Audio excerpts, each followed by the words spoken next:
Hello, hope everyone's doing well, and welcome back to Warship Wednesday. Today, going over Marseille, the new French light cruiser that was added in the most recent event. There she is. Very nice design. Really like her rigging. Got some nice wings. Has a giant figure behind her. Maybe she's a stand user. I don't know. Yeah. A nice clicking noise as I drag the image around. So let's get into it. So, she was a French cruiser, as I said, of the La Gonasserie class. So, her sister is already in the game. And her name comes from the name of the song that is the national anthem of France, which was written in the Revolutionary period after France declared war on Austria, and then shortly after the First French Republic said, okay, we like this song. It's very patriotic, has a lot of meaning for us. We're going to make this our national anthem. And so she was named after the national anthem. Her class was an improved version and a larger version of Emile Bertin, who was a very, very fast cruiser. She did help with France's efforts to transport their supply of gold to Canada for safekeeping. That way it was out of Nazi hands. And then for her service, after the fall of France, she ended up going to. Oh, trying to change the screen. There we go. You can see her. She ended up being with a lot of the French fleet going to the port of Toulon, and was interred there, and was supposed to be disarmed. And said the Germans said, "Oh, we'll just leave them be, and not use them." But then after the British went to Mars Al Kabir and said, "Hey, either join with us and continue the fight, or scuttle your ships," and the French there said no. The French fleet in Toulon heard this and said, okay, we're just gonna scuttle our ships. That way they do not fall into German hands.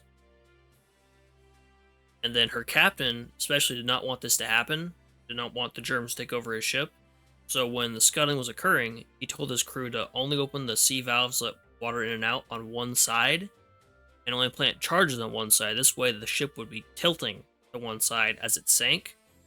So when she went down, she would be much harder to recover. And then once the explosives were planted and they started exploding, the ship officers finally abandoned ship, after which they were captured. And I'm sure not great things happened to them. And then the ship burned for 7 days afterwards, and she remained there until she was scrapped in 1946 to 1947. So yeah, let's her design. There she is. Nice picture of her. Pretty good quality. And then we have La Marseillaise, the Wikipedia page on the song. It is not the one about the Austrians not getting onions, so don't worry about that. Here's the Navalpedia page. This is a very interesting camouflage pattern, I will say. To find it on the Navalpedia page, I'll have all my links will be in the description, usual. You have to scroll way down to find this part. So here's a design of the class in total. And what's interesting about the La Gonasserie class is, while they didn't start French cruisers having triple mount guns, they continued it from Emile Bertin. So they continue. So that's why they have the triple mount guns, which you can see in her design. Here, see, there's 3.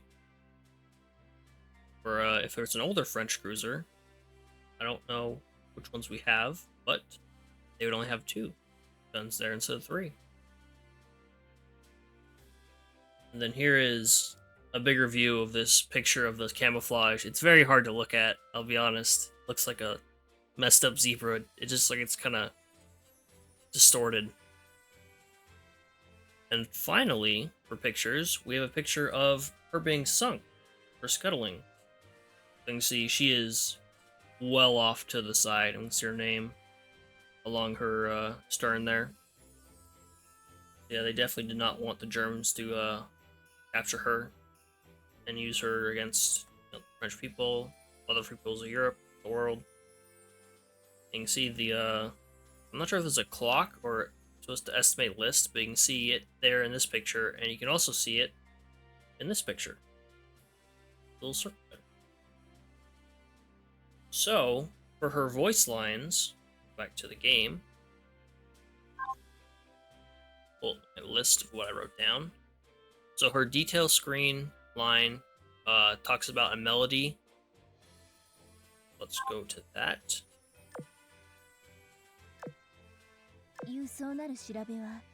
And it inspires soldiers, so national anthems do that. They're patriotic, they inspire the soldiers to continue fighting for their people, for their country, all that stuff.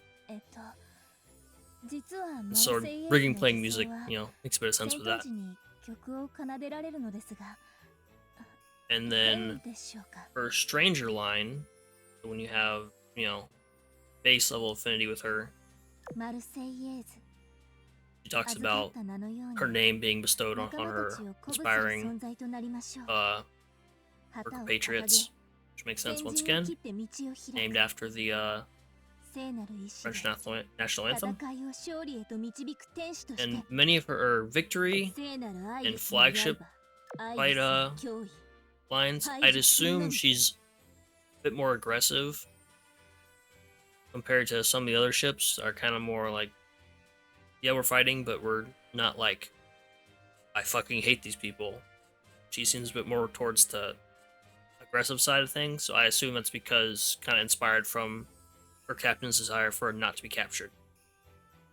And so I'd assume that's why she has more of a Iris Libre art style compared to Vishaya's, which is more darker colors, because while she was part of Vichy French's fleet, she was scuttled.